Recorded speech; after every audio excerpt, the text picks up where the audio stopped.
This talk is called Unsolved Drupal Mysteries. My name is Andrew Morton. I'm a lifelong Drupal developer. Been doing this since 2010. Shout out to our sponsors for helping us host this event. Always love these Drupal summits. This is kind of how I got into Drupal early on at a Drupal summit in Portland. And stuck around because the community is awesome. So this talk is basically a collection of issues that I've encountered as I've been working with Drupal. I spend a lot of time, working with code, building sites, and then every once in a while, when I encounter something that isn't working quite right, I'll go pop over to the issue queue and see what other people have said about it. I have a page at this link. This is where I blog about Drupal, where I have a big collection of all these issues. So if you're interested afterwards, you can take a look at that and see what I see. So I'll also be talking about missing features that I wish was in Drupal, workarounds that I've found, including like modules, areas of improvement, and upcoming solutions that are like in the pipeline, like Starshot and stuff. So it'll be a very open-ended conversation. My slides are basically just areas of Drupal and my experiences with them, but feel free to call out issues that you've seen or other solutions that you're familiar with. So just take it from the top, starting with content management. Drupal is a content management system, so we have big expectations that it will do all of that stuff really well, and that the rest of the sites we build on top of it will just be, the sugar on top, or the frosting on the cake. However, I do feel like sometimes it can be difficult to do actual content management. So if you were to come in and do content strategy on a new site or kind of plan a migration, there's all these things that you would want to know about this site, like what kind of content is in it, how is that content structured. Even when you get past the content structure and into the actual content itself, there's, you're wondering what kind of information is on this site, how can I analyze this better? I feel like there's a lack of tooling for that, especially in core, but there are some good modules out there, like X-ray audit, content model documentation, entity mesh. Some of these will give you reports on the fields in your content, what kind of data is in those fields. Some of them will give you a visual graph of how your content is structured. So out in the contrib space, there is a lot of stuff going on there. Content moderation and workspaces. Again, this is advanced content management. I feel like there have been, it mostly works, but it can be a bit complex to set up. There can be some confusion in knowing which modules that you want to have. So hopefully recipes in the future help us streamline that. Taxonomies. Taxonomies are a really powerful part of content management. By tagging our content, we can improve SEO and analytics to find out what kind of content is in our system. Taxonomies help us understand the relationships between content. But Drupal's taxonomy system is a bit simplistic. You can have hierarchies of terms. You can have terms that have references, but you're going to have to define what those references mean. There's a lot more ways to structure taxonomies with sibling terms or terms that are related in a specific way that can't really be modeled in Drupal, especially in core. Pool Party is a corporate taxonomy system that I recently worked on an integration for. That gave me a better picture of what taxonomies are all about and what's missing. But two modules here, Taxonomy Manager and Taxonomy Overview, will help you. Taxonomy Manager helps you see the structure of your taxonomies, and Overview helps you see how your taxonomies are used in your content. Andrew? Yeah. Would that be, when you're talking about more specific relationships, would that be depends on, is a duplicate of, that kind of? Yeah. Kind of real specific relationships? Yeah. So for example, where I did this integration was for a health insurance company, and So they would have like symptom and treatment as like related terms. So for the content that gets tagged with those things, you'd be able to see like, okay, well, this page is talking about a disease, and we have other pages that are talking about treatments, but because the taxonomy knows those are connected, we know that the content is connected. One thing that I find is I'm working on a big migration right now, and there's some of the taxonomies are thousands of terms. And I was like, there is no general search term on the core taxonomy page. What's something greatly missing there. Good point. I ended up installing Taxonomy Manager, and that does give you a search, but it's a little wonky. Yeah. But it does. Yeah, especially like when you have a lot of nesting, like the Yeah, UI for actually looking at it gets crufty. So architecture. This is everything from like your content model to like other decisions you've made around how you're going to build out your site, whether you're using layout builder or paragraphs on the front end, or even some of the lower level tooling, like whether you use groups or commerce or whatever. This is a little quirky thing that I've kind of thought about. Inline entity form lets you create parent or child content within a parent entity, but it's a little bit backwards for like database normalization. Typically, you want to have like the child reference its parent, so that you don't have like these. So your dependencies are sort of managed by the dependency.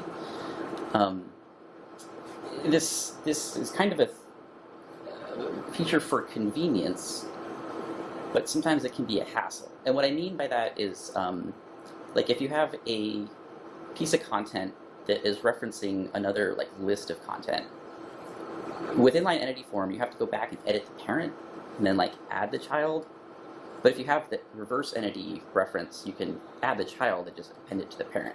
But I feel like a big problem with that is the way the Drupal kind of shoehorns us into using something like inline entity form, because to add a child item, and you basically want to like pre-fill the parent entity field, and that's something that's kind of missing. And doesn't it for the person entering the content who isn't necessarily a developer, I think their mind works along that way. They're filling in the parent thing, and they don't necessarily see the relationships that's a child. They're just like, they want to fill it in, and to try to explain to clients that no, that references that, you need to go create the child first and then come back. Create all three children first and then come back and create the parent. And I think that's what that module really solves. In that sense, it works better for the maybe mind flow. Yeah. And also for re-referencing, right? Like at that point, you can just re-reference that thing again because you've already made it one time. And you have to, Oh, I see. right? So, Pointing to the same child Right. entity from multiple parent entities.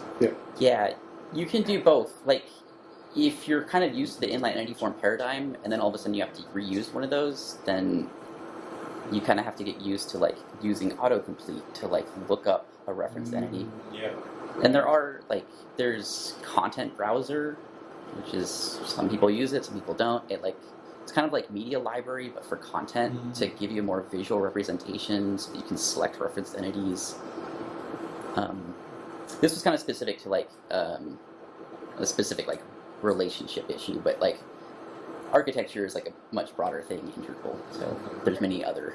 Are you saying the missing part is that when you create a child, it doesn't get the parent relationship, or what? If you're using inline entity form, the child will not get a reference to the parent. One other thing you can do, there's corresponding entity references, which lets you put references on both items, and then it'll automatically update the other one. But the issue with that, I found, is that every time you add a child, it will update the change time of the parent, because it's actually making an update to update the field value. So that's where I'm just like, and that's an issue I hit a lot. So it's an area where I'm like, this should be a bit better. Is this similar to like in Layout Builder, you go and you put a block in, and then now that block is in your block layout library, and you get like thousands of blocks in there, and but you have no idea like later on down the road, like, okay, I've got this block, but I have no idea where its parent is. It's like Yeah. literally impossible to find it. Yeah, and just kind of touching in on that, I do have another side on orphans though. Okay. Performance. Okay, so I'd say Drupal's story of performance and PHP has come a very long way. John talked about FrankenPHP this morning and some performance improvements that we'll see there. I've seen that hyped in the issue queue. You can see that's been around since 2014.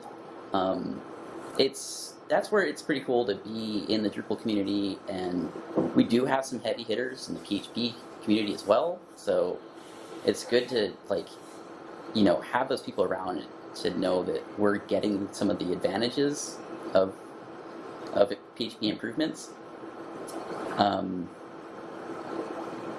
So yeah, this is just a small collection of issues that we're trying to keep an eye on. But I would say Add views to that. views performance. Yeah. Where's the? First the Drupal site. Yeah, okay. Yeah. I mean, I completely change my strategy for the company database because I couldn't make a map of more than 3,000 or 4,000 nodes without crashing. That could. Like 3-4 times until it got cached. Hmm. Yeah, I complained about it. All right. Well, views is an issue as well. But I feel like some of that could be like here. Entity queries are not entirely cheap. So if you're doing an entity query on 3,000 things at once, then Could be. Yeah. or I guess that's one query. Is but- the point there that if you did just a database select query instead of using the entity query builder, that it's faster? Is that what the contrast is there? Or you'd is have the to. fact that the way entities are built and there's so many tables that have all the fields, is that the issue? I can't tell you. I think for some of these, there's like some of these you can take a look at them and make sense of them right away. Some of them it's like okay, they're using like benchmarking to figure out like this could be faster. That'd be interesting. Okay, so this is a big one. jQuery. How other people feel about this, but especially since the boot camp era and React taking off, like there's been a big push towards vanilla JS and getting away from jQuery. But the problem is that until we can completely eliminate it, it's still going to be buried in some really deep things. So like our Ajax system still uses jQuery. The dialog pop-up still uses jQuery. The toolbar system, all the contextual links and like the off-canvas stuff. I mean, if jQuery is already loaded, I don't really have a problem with it. But if it's not loaded, then I don't really want to bring it in. But at the same time, like if you have a bunch of stuff that could benefit from it, why not? Anyway, so this is a big one I've been looking at. Add a native dialog element to deprecate the jQuery UI dialog. A big issue I have with the jQuery UI dialog is anytime you have a form, it's going to be loading, or like any like modal form that works in the admin. It's using this really old dialog. So if you ever have your editors editing in the front end, all of a sudden you have to like support all of that, or else you get really janky UI. And it's a ton of effort to get the dialogue working correctly in your custom theme. Because all of that comes shipped with the jQuery UI, I call that old CSS, that old style, is what you're saying. Yeah, it's So it common. suddenly takes you back in time when that pops up and whoa, compared to the nice theme that we just made. Yeah, and then I think what's missing is where I had the worst problem is like with in mobile views. So like uploading a photo on mobile in the media library is a terrible experience. And there's all these bugs where like it might load it with just like a thin strip in your screen. So like getting the pop-up to load correctly on a mobile device in your custom theme is extremely difficult. And it goes even deeper. There's even a ticket here for evaluating Backbone.js.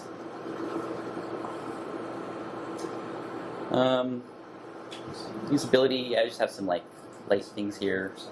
One quick issue, there's the media library edit module that helps you, when you're in the media library, if you want to make a quick edit to one of the items in there, you can't. You have to go back to the media list and edit it, and then come back and add your item. This gives you an edit icon in the media library when you go to add an item, so you can edit existing ones. I meant to have more items here, but I kind of got it all. Forms. Okay, this is a very specific issue with the form, the token ID and preventing multiple submissions. So if you have a form and you click a link off of it and then you click the back button, it basically breaks that form.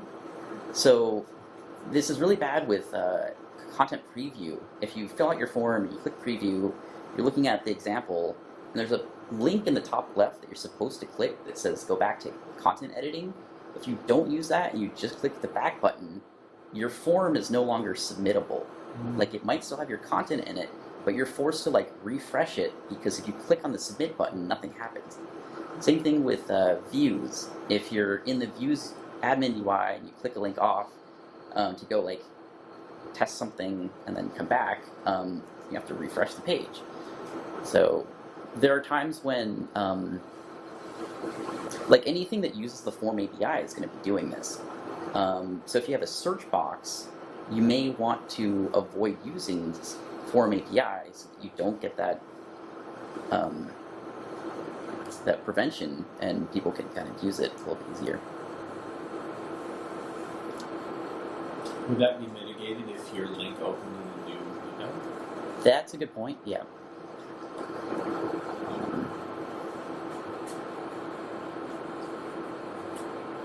Yeah, so it might be a fix for preview.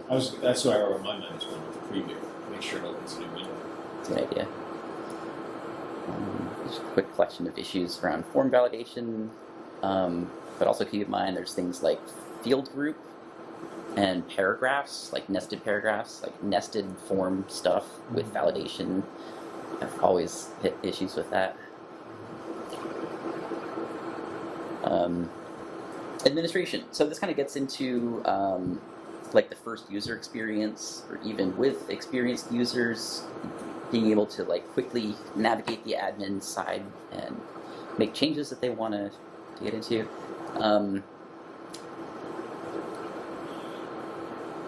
So yeah, there's these long-standing core issues for big improvements. These will have subtasks off them for specific improvements that they have in mind. I feel like the story here is around Drupal just generally needs a bit more UX support so that we can continue to streamline our interfaces and make them a bit more palatable to new people. Something for admin navigation.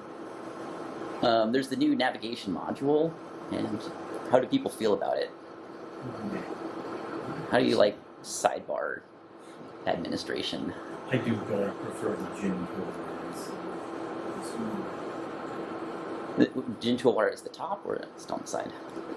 I'd put it on the side. Okay. So that doesn't bother me. It's all the different sections in this new navigation site confuse me. Just because I'm used to Gin. Yeah. So is this?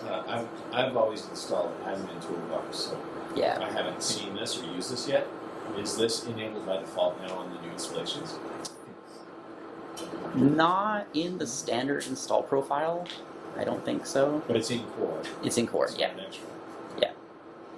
It's still experimental, but it's active in Drupal CMS. Yeah. Yeah, so some of my questions here around I use admin toolbar tools, which gives you the flush all caches. Sure. Yeah. And I've just gotten so used to navigating with it, where you just hover over the thing and click on what you want. And I feel like they're forcing the the drop down and click now Yeah, for that's- accessibility, but it's slowing down the power users. Yeah. Okay, so that's a problem. And then there's all kinds of issues with it. There's like accessibility issues, and I feel like knowing what collections of modules to install for it is anyway. Yeah, so recent announcement here that Gin will get brought into core. So with Gin 6, the next version, yet they still have this warning up that they're looking for sponsors. So I don't know if that's now invalidated, if it's now a core thing, but there are bugs that come up for Gin, and they are extremely annoying, and we definitely want people to be active on fixing them, whether that's the community or someone who's more officially in charge.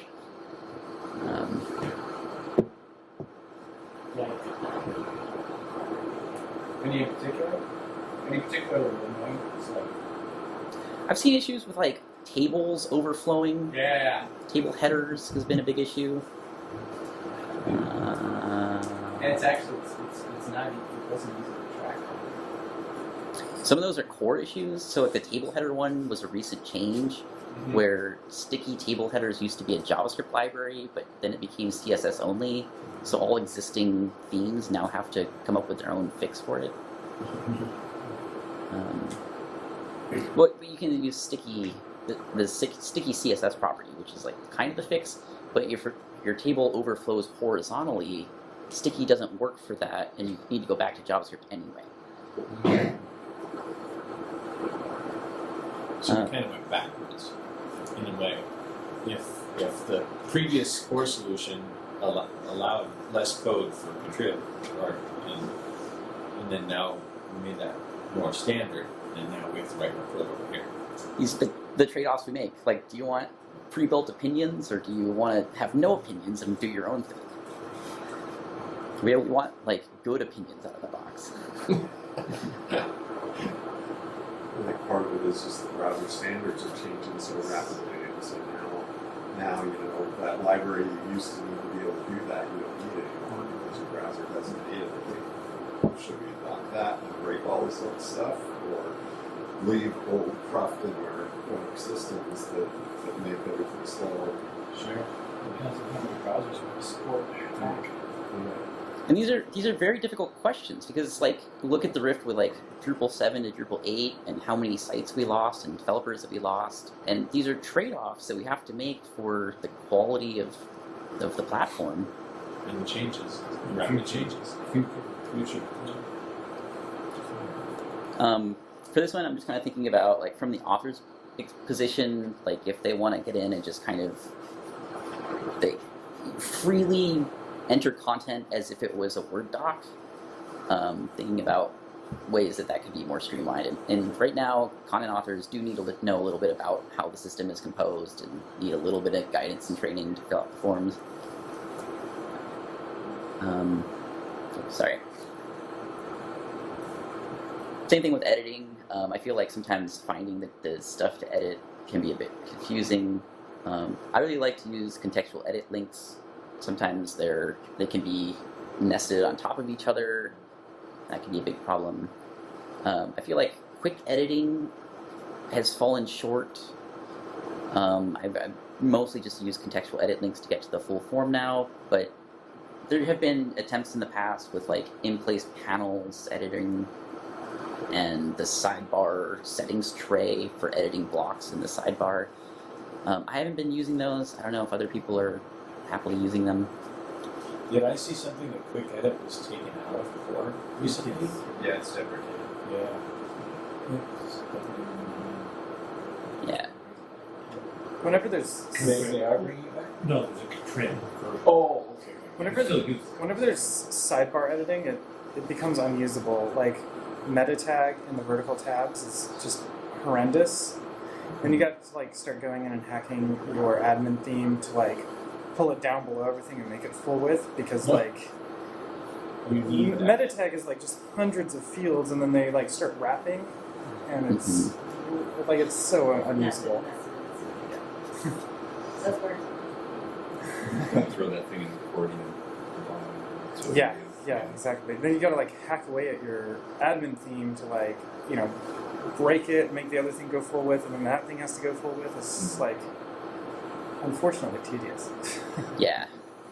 Similar to the tables that you were talking about, Todd, where they use things, same thing you were talking about, where they expand too wide. Yeah.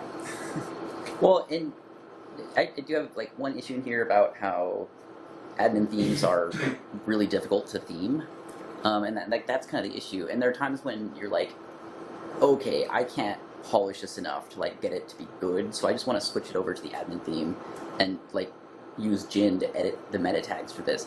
But in that case, you're like, okay, Jin, you better work for me because like you're the core admin theme now. Yeah. So again, a quick edit and settings tray, I think is the module, or there might be some relationship there. But another issue is that entity forms are not cacheable. So that's why entity forms are always slow. That's more of a performance issue, I think. I kind of mix up this slide. So what would that look like? I mean, how would you cache an entity form when everything's potentially changeable? Good question. Maybe like... I mean, it seems like you have to break the cache as soon as you hit submit. I mean for like loading the form. The whole thing, you're right. Like It's a tricky one. Yeah. How big is your form? I mean, just in Drupal, like in general, like clicking edit takes more microseconds than I wish. Oh, Or like half a second, right?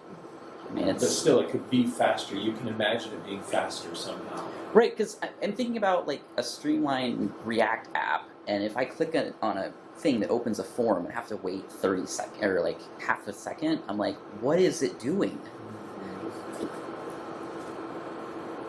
PHP?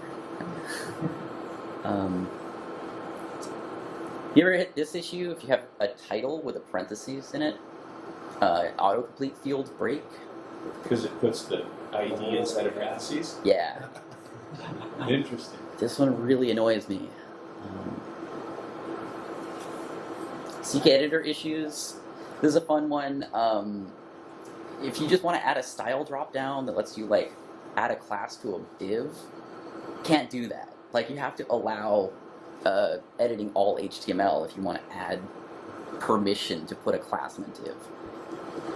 And then this is one that we hit recently where if you have like a paragraph that has like an alignment field to like center the content or left right, and then you have a text field inside of that, then all your text content in WYSIWYG will inherit the parent alignment, and you can't say on this text, this is left aligned, and force it. There is no like left alignment in CK editor. But a CK editor tip that I really like using all the time is if you want to make a link, you can simply highlight text and paste the link. I guess another question with CK editor is like, what's our future here? CK editor is becoming a lot more proprietary. It's all going up to the cloud. It's a different editing paradigm too, and it seems like we're kind of going more towards like structured content and like components that would have like a clear interface versus freeform HTML. And CK editor doesn't want to let you do freeform HTML. It wants you to do like what's in the box kind of HTML based on like the tools that are available on it. In the future, will we be seeing less CK editor and more Canvas? They're opposing goals, it seems like, in structured content, and then here, which is limiting.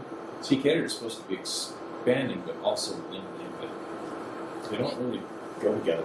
And that's really what I meant by composition earlier. Of like, if you're just the content person, you're just like, I have this vision of my article. How do I like express that in Drupal?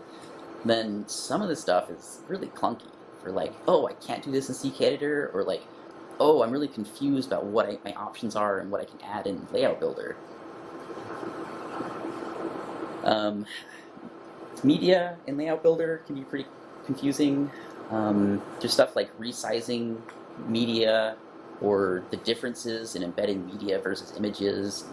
what you're allowed to do, how complicated it is to set up your displays, and the limitations of, like, CK Editor will not load libraries for your attached media assets. So there are some things that you just will never render correctly inside of CK Editor unless you're, like, really careful about how you implement it. It doesn't. CK Editor has a way of configuring load these style sheets when and it doesn't have something like that for load these libraries when you open the editor? So that's in your theme. So you can provide a CSS sheet. However, let's say you have a module. Can't you? There's no hook for that. You have to implement a hook. There isn't a similar. In your theme, it's just a line item in your info file. Sure. Okay. There is no line item in the info file for a module, though. So you have to implement a hook to, like, alter the libraries to inject it. But that's how you could do it. But you can do it. You can get your libraries into it Yeah. potentially. But you might hit other issues where, because it's got its own CSS attached to that, and some of the CSS is trying to sort of mock up demo content. So, like, when you embed an image or media, the HTML that's rendered in CK Editor is figure, and then there's default styles from CK Editor applied to figure, and which assumes stuff about it. It assumes it's And a it's not block. there in your theme, so it's not there in your front end theme. Right. So you get different cascades. Well, depends where you get your theme from. So if you use Starter Kit, then you get a starter file with the defaults in it. This definitely adds complexity. Yeah. There's a module I found that it's for embedded placeholders. So not just for media, but for other, like, embedded content. If you do want to, like, obfuscate it a bit and make it a less complex preview, part of why they do this is so that it doesn't load any complex JavaScript and make an interactive component inside of CK Editor, because they knew that would break other things. So is it phase 2 is doing the collaborative editing stuff? They aren't using CK Editor, they're using a Prisma editor. I'm wondering how often that ends up being cleaner. I'm interested. It seems like CK Editor is going more towards proprietary sort of stuff. Well, the main point of that is, I think the reason it's in Drupal at all is that CK Editor did all the work to make it go into Drupal needed to get it in. That makes sense. So it's just they stepped up to get it in. Well, I assume they were doing that to push their paid features. Yeah. Does anybody know how big the CK Editor team or company that's behind it? How many people are involved? Not too Is it a sure. small group? Is it a big group? Not too sure. This is a weird quirk. This sidebar that you see in Gin and in Claro, it's sort of hard-coded in, like, the node module, and so there's some issues here to make it a more generic sidebar for other entity types. So that's more of like a DX thing. Like, if I make my own custom entity type, and I'm like, oh, why does my form look different? Oh, I have to, like, re-implement the same hook to, like, get this, like, normal UI that I'm familiar with. It's frustrating.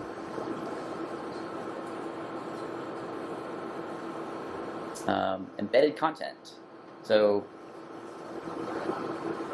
media library in core lets you embed media in CK Editor. But if you want to embed other items, there's this collection of other stuff based on embed and entity embed.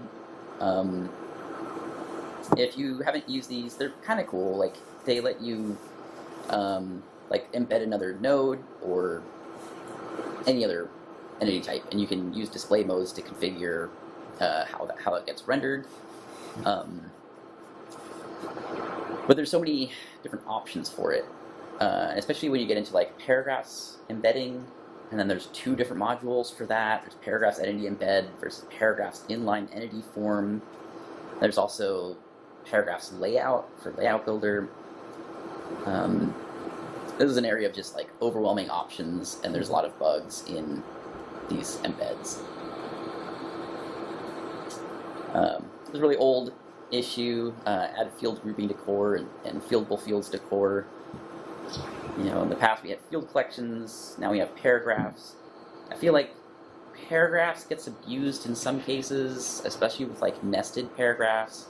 If you have nested paragraphs and revisions and translations, you end up with a ton of database bloat from all the like extra like revisions from all that stuff. So just Maybe storage. I've used those recently too. Yeah. The only real value that you get though is that they're like just not revisioned. What about the custom fields module that lets you? Like, isn't that maybe like this? That would be a good thing to add here, yeah, because that lets you define field columns in the table, right?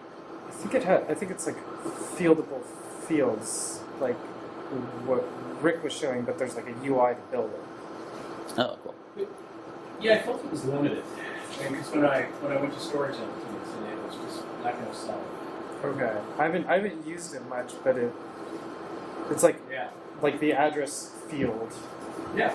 and then you can have multiple fields inside of that one field. Right, but you couldn't put in a geocode field, which was a second module. Right, so that was the exact problem I needed to solve. So I needed a one-to-one relationship between my address and its geocode. Because if you just did address, it says, oh, send multiple geocodes. It makes multiple geocodes and multiple addresses. Connect. So I needed to connect. And so that was the storage. So that's a module storage. Yeah. Okay, It's so a terrible name because you type storage. there's custom, like to add to this, there's custom fields and then storage entities. And we're not quite sure how they Storage overlap. entities are a lot like blocks. Yeah, and so block custom content. fields you can add another subfield, but you couldn't add. You know, so I have a module for geocode, right, which says take this address and pass it to The compute geocode. module for it, right? Yeah, and then you get your latitude and longitude. If I wanted to just add latitude and longitude manually, sure, I could do a custom field, right? But there wasn't, connecting that stuff up. Whereas with storage entities like field collection, you just say, put these two fields together and your behaviors. Does that exist per entity, or do you create a storage entity and then you drag that into different entities? So then you use whatever it is in the inline. Not, You're creating these little tiny packages of storage entities Yeah. that then you reference those in your node or your yeah, block. you do. And then there's a module for adding to the thing. It's inline something. Inline entity form. Inline, yeah, that's it. Would the same thing be potentially, not necessarily as cleanly, but achieved with having a node that references a paragraph? The paragraph has a couple of paragraphs inside. Yeah, you could have done it. You could do the same thing with And paragraphs. you get that one-to-one relationship, but it's not as necessarily But clean. paragraphs just brings in a whole bunch of Extra paragraphs. stuff. Yeah, I just wanted. So yeah, I went through that exercise once I was like, okay, I gotta solve this problem. Yeah. So I did paragraphs and I did paragraph testing and I did storage testing. And I just like that it's really clean. It uses tokens. So I could in my field name. So I have I have a company and it has 60 locations. And I can have the cities as the name for each location in the form. And change it. And each city is a storage entity. Yeah. Because that contains the address of the geolocation. And it could have other things too in your storage entity. Totally. Yeah. That sounds nice.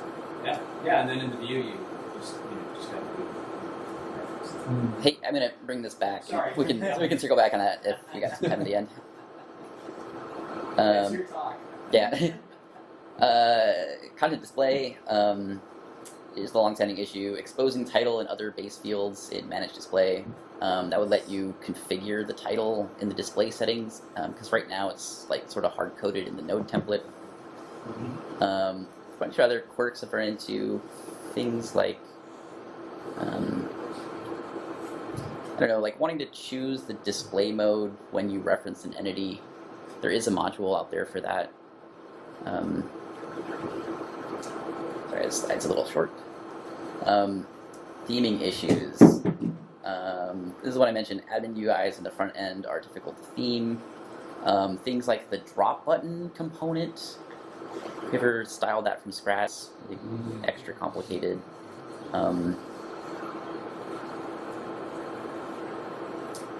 More here I'm kind of missing. Things about like library issues. When you're overriding libraries in a sub-theme, sometimes reference the way that you have to reference those can be weird, or like there's issues with how the libraries get ordered afterwards. There's been issues to make things or change hooks into more object-oriented things. This one's about using the build pattern instead of render arrays. Render arrays are something that PHP gets a bad rep for. It's just like a giant nested array, but an object would be more structured and let us like get more information out of our build pipeline versus an array, which is just kind of dumb. Layout issues. Having nested divs inside of things can be hard. So like if you have a field and you just want the field value, but when you're printing the field variable, it's printing all the like wrapping field item and field wrappers. I have a solution for that. That's this module is great. It's like, don't wrap this in. Don't wrap this in. Don't wrap this in another thing. It's all together. It's pretty well supported. It does make overriding fields. Your theme field templates are hard to see, but it does really help with that. There's another one, no markup, that it's just a checkbox but does pretty much that same stuff. That's easy. That one's been good for using in like Layout Builder. There are times when I do this a lot, like when I'm printing a field value, I'll do like content.field body or whatever .0, and that .0 will skip the wrapper. But that gets into this other first thing up here where directly printing a nested element skips important processing. So it kind of depends on how you're doing that. But tons of quirks and theming. I feel like when you start up Layout Builder, people often just kind of use out of the box layouts, and those have always frustrated me. In like they're not flexible enough, and they're like you can't do responsive design with them, so you can only choose like the 30-60% or like the 50-50% for the 2-column layout. One of the theming issues that's impacting Layout Builder and other things is that not all template suggestions are being loaded either in the correct order or being displayed at all. Views is another big culprit of that, where there's just missing template suggestions that actually exist, but you wouldn't know about it. I feel like the block layout UI could be more intuitive. When you're looking, it's literally still a table. And you're like reading the names of these regions and trying to imagine where they are in your theme to place the blocks. So there's a long-standing issue from 2014 about redesigning that. Fun issue with menus, the active trail. So like for a menu link to know that it is, that you're on a child page of that item, this has been broken for a while. Yeah. I ran into that and I thought it was me. No. That's funny. Yeah. It might be hiding because there's like the active link class that can be applied automatically. These are two modules I like to use. Actually, I've been using menu select, but then menu tree I recently found. These both change the menu. Like when you're creating a menu link for a piece of content, you have the sidebar with like you can select the place to put the link. The default UI is really janky, but these both give you like a collapsible UI. Menu select gives you a search if you have a really deep menu. Menu tree is a bit nicer out of the box. One little quirk I found between these is that if you're creating a menu link in a view page, the menu selection there, this module works, but this one doesn't. And I created an issue, so that might get fixed at some point. Vestigials. So this is like stuff that's been in Drupal that we encounter that might kind of trip us up. So I don't know if you know, but the full text with summary field that's like default in every content type is going to get removed. What? Well, I think it's because like the summary thing trips people up. It's just confusing. Some people are like adamantly like they never used it. I've always accepted it as a default, but I also often have issues with summaries where because they're so inconsistent, sometimes it's worse to use them. Or if you want one, you can always add another text Just field. have a summary field if you need it. Yeah. Because what's the relationship between those two in certain view modes, or over here in the teaser view mode? It gets really tricky, in my opinion. Yeah. There's the glossary module. I don't know if it's like when you first install Drupal, you get a couple disabled views, and this is one of them, like the archive.